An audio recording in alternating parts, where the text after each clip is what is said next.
So if you are expecting 75 slides, you will be disappointed. You know, I'm so grateful to be able to go on vacation and rest and know that this is not about a person. This is about our Lord. We are here for Him. And Scott did a great job, and I'm very grateful. Like I said, I watched, but it's not the same. Right? You need to be together. You need the body to come together. So after not seeing Esau for 20 years, after hearing that Esau was coming at him with an army, 400 men, after dividing up his family into two sections in hope that if Esau attacked one, the other would be able to escape, after much prayer and literal wrestling with God, Jacob looked up and he saw Esau approaching. Something happened in Jacob, though. He had a change of heart. Something was different in him.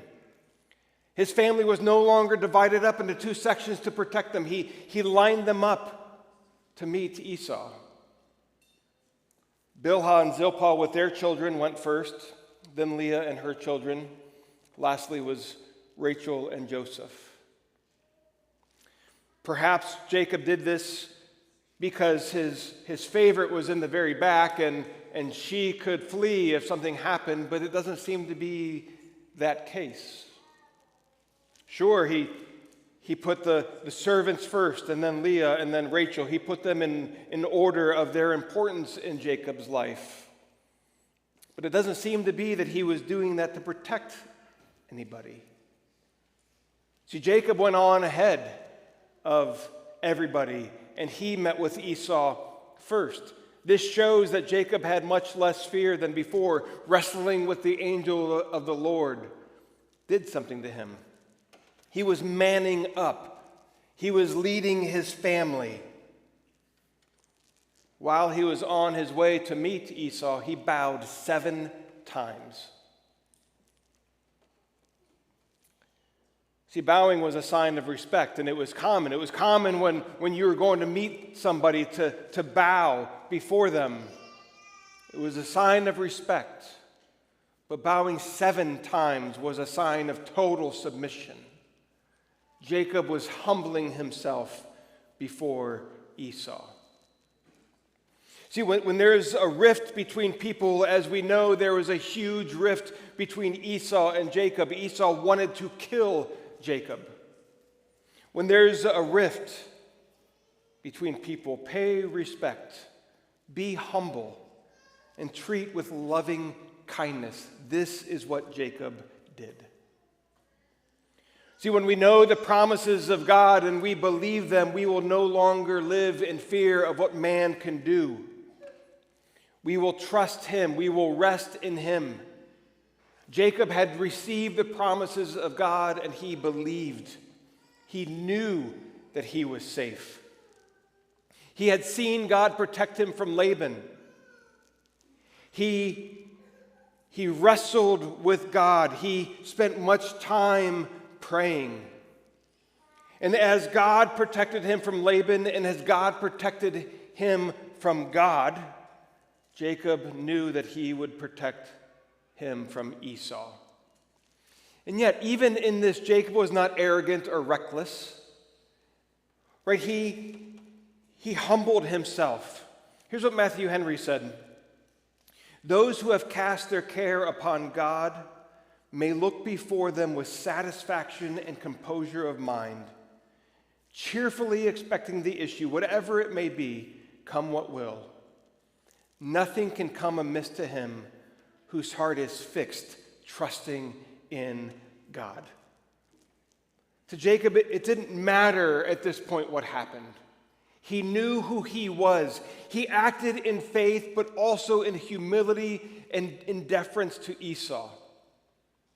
He knew the promises of God. He had the promises of God, and yet he didn't lord it over Esau. He didn't demand that Esau bow to him or give him deference according to the blessing that he had. He didn't say to Esau, hey, remember, I have the blessing. You need to bow to me. No, Jacob humbled himself before his brother. Jacob knew the place that he had with the Almighty, and that's all that mattered.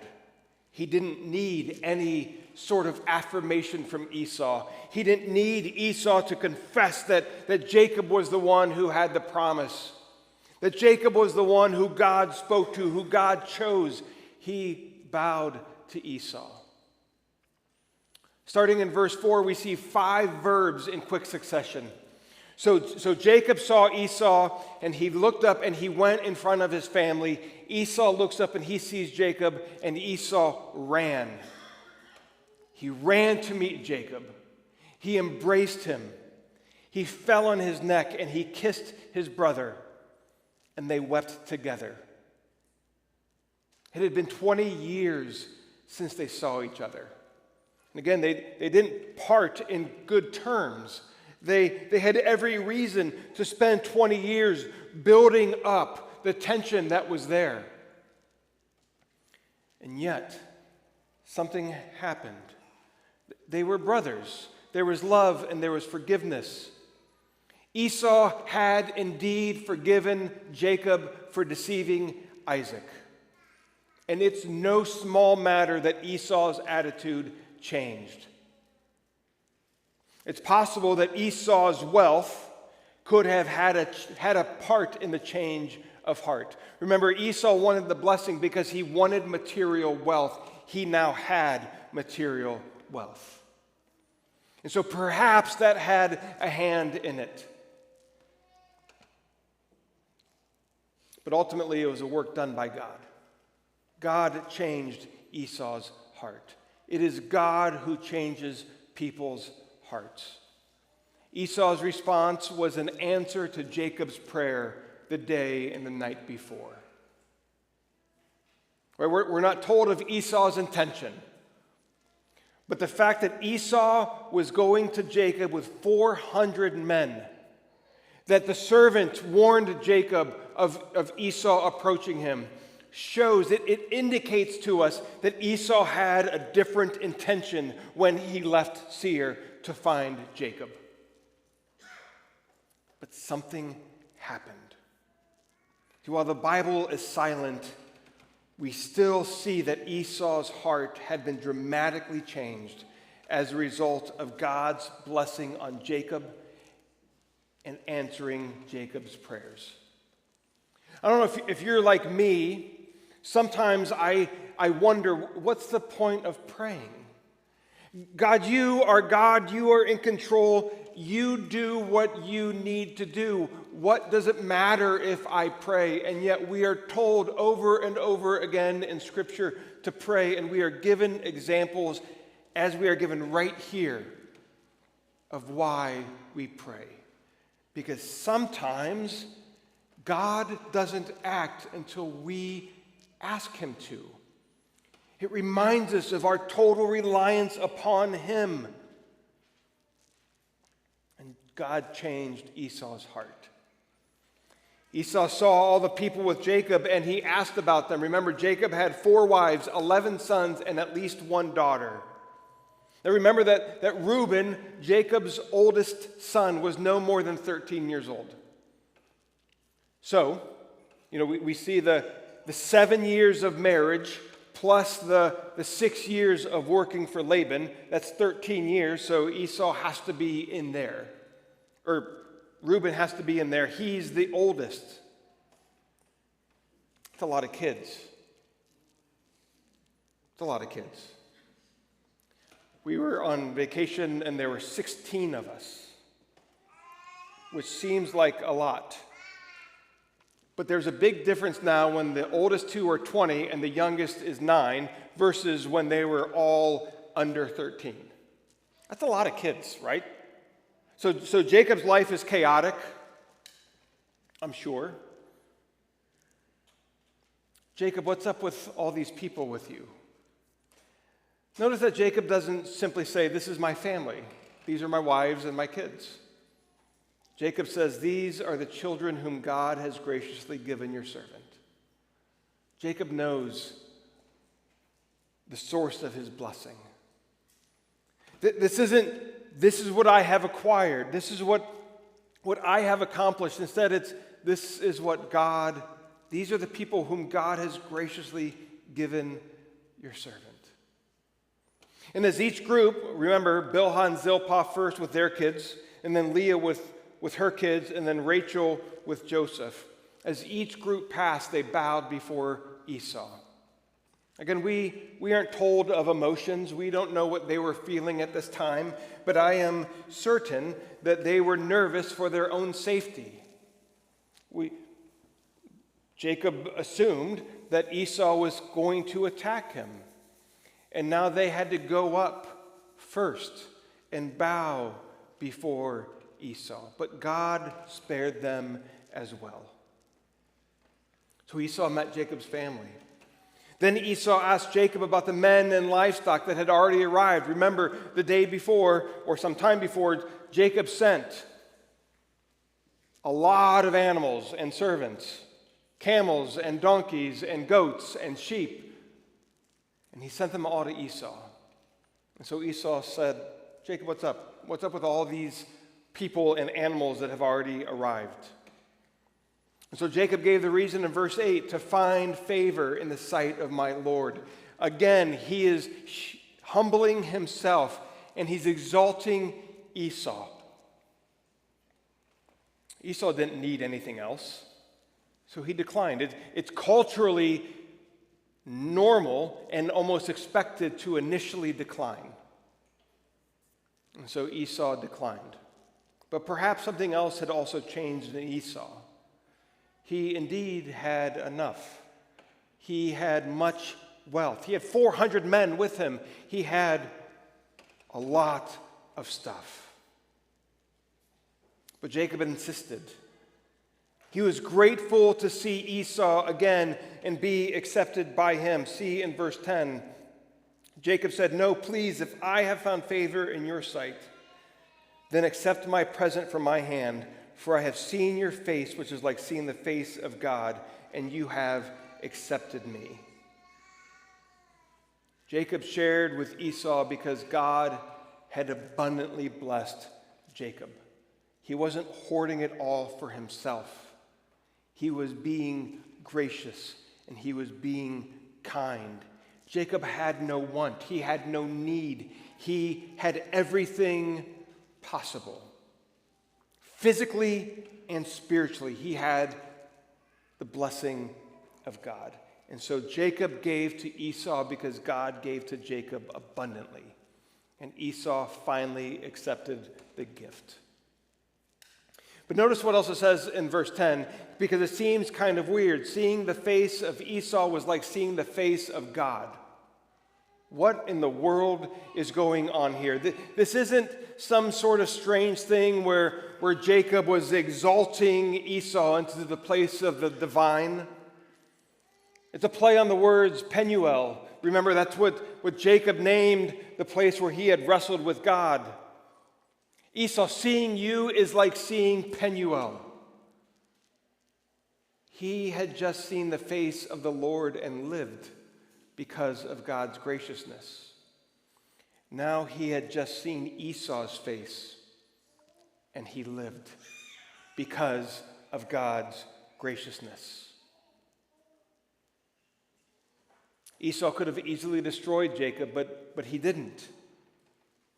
Jacob understood in this moment that his survival was the act of God. Esau could have easily destroyed Jacob, just as the angel of the Lord with whom Jacob wrestled could have easily destroyed him. So Esau could have easily destroyed him. And surviving in both was an act of God's graciousness on Jacob. And so seeing Esau as he did was like seeing the face of God because it was an answered prayer. Jacob knew that God had blessed him, that his continuing to live was God's grace. So Esau proposed that they stay together. Boy, how things have changed, right? Jacob, I'm going to kill you the first chance I get. hey, let's just stay together. Why don't you come down with me to Seir and let's just live in the same area. Let's be brothers. Jacob declined. He had a blessing that he had to fulfill. He had to go to Canaan. Canaan was his land, not Esau's land, and so they couldn't stay together. But Jacob insinuated that he would follow Esau to Seir. Perhaps this is a glimpse into Jacob's old nature coming through. No, you go on ahead, I'll meet you there. Jacob never intended on meeting Esau there. So even though Jacob's a changed man and he is a follower of Yahweh, he still has some of the deception that he has had. And so Esau then offered to leave some men to protect Jacob. Well, if you're not going to come with me, how about I just leave you some men to protect you, and then... But Jacob again declined. He didn't need protection.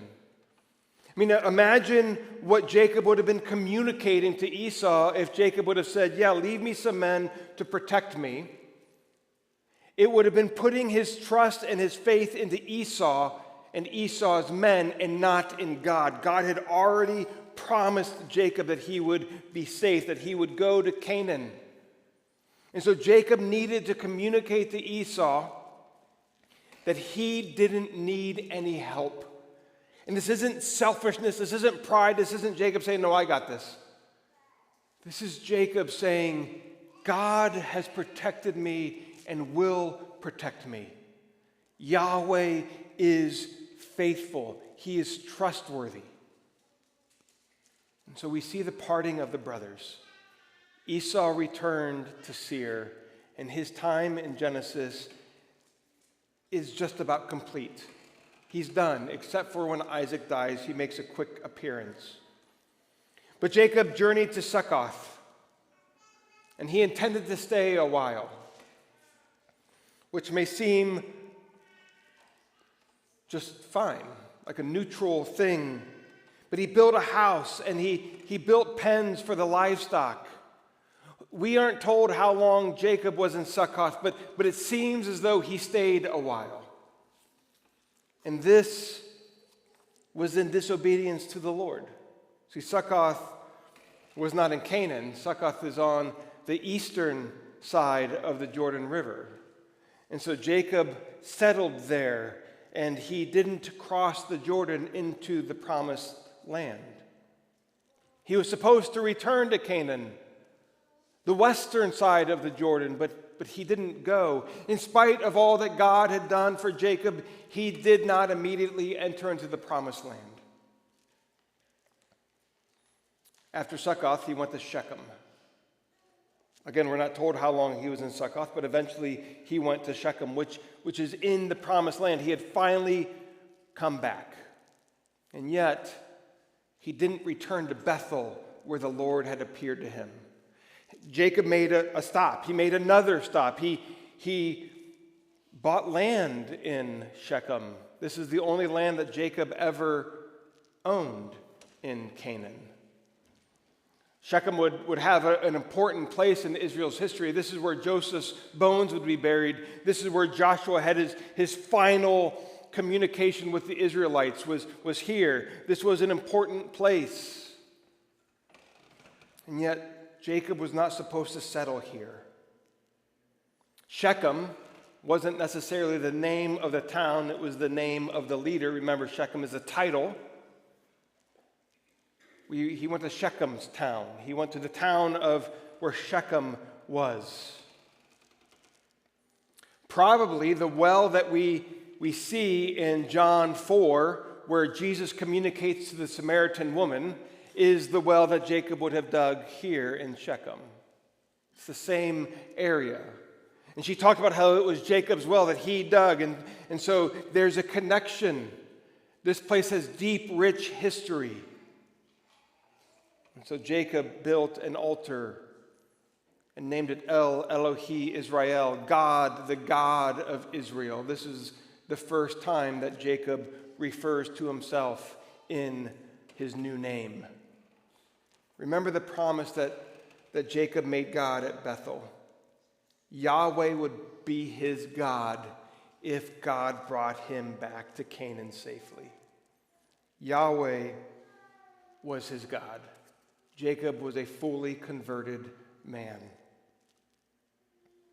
Verse 18, we see the word safely. Jacob came safely to the city of Shechem. The word safely doesn't just mean that there was no danger, that there was no harm. The Hebrew word safely is the antonym. Remember, you have synonyms that are words that mean the same and antonyms that mean the opposite. The word safely is the antonym of craftiness and deception. And so Moses, as he wrote this, is communicating with us that Jacob left Canaan as a deceiver who is known for his craftiness, and he arrived back a different person. God had changed him. He was no longer the crafty deceiver. He was a justified person. We have seen the incredible journey of sanctification in Jacob's life. And yet, he was in Shechem. There's a map up here. And I know it's really hard to read, so I'm going to tell you what it says. So the line over here is Succoth. You see the Jordan River right down the middle. The line here is Shechem. That's where Jacob went. And the circled is Bethel. That's where Jacob was supposed to go. So he's getting closer, but he's going at his own pace. He's not fully obeying. He is partial obedience. We know what that's like. We have kids, or we've all been kids, or we've all done things and still do things where we're supposed to do something and we kind of do it, and then we can justify it in our minds. That's Jacob at this point. He's in Shechem. He didn't fully obey. He's on the journey of sanctification. This is what the Westminster Confession of Faith says about sanctification. Sanctification is throughout the whole man, yet imperfect in this life. There abideth still some remnant of corruption in every part, whence ariseth a continual and irreconcilable war, the flesh lusting against the spirit, and the spirit against the flesh. This is the journey of sanctification. As we have seen, sanctification in Jacob's life, so you should see it in your own life. You will never be perfect this side of heaven. You will never be perfect for a day. You will never be perfect for an hour. We sin more than we ever will know. But as we grow in our faith, as we read his word, as we understand who he is, our faith grows and then our actions follow it. You should be able to look at your life and see that you have grown in your faith and that your faith has impacted your works. And yet, this is a struggle. Christianity is not for the weak of heart. It's not so simple. On some level, yeah, it's simple. Jesus paid the price, so I don't have to. And yet there's this journey that we're on that we constantly fight against ourselves. The flesh is tempting us to leave, to not trust, to not follow the Spirit. And the Spirit is pushing back in us against the flesh. Sin nature continually fights against the Spirit. And the Spirit against your flesh. The Spirit prods you to faith and obedience. The flesh tempts you to live in disobedience, to take the easy road. And the Spirit pushes back See, this is the work that you do with the Spirit. The Spirit of God indwells you and pushes you and prods you, and you instinctively push back. It's so easy to fall into sin. It's a work that God does with us. I think in some ways, unfortunately, He doesn't flip a switch. Sometimes I wish God would just flip a switch. Like, all right, you're not tempted by that anymore, you're done. And sometimes that happens. Sometimes. But generally, it is a journey that we are on. And it is a constant war, a constant struggle, a constant fight. Your desires begin to change. The things that you once hoped in, you no longer hope in them.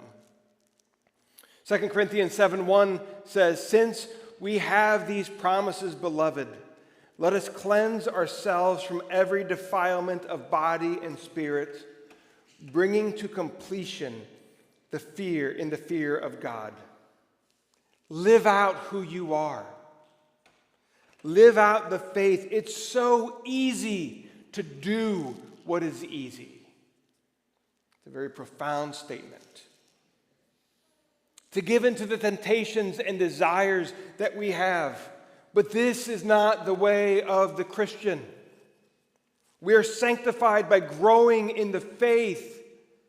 And that growth of faith will cause our actions to reflect what we believe. This happens as we come together and worship together.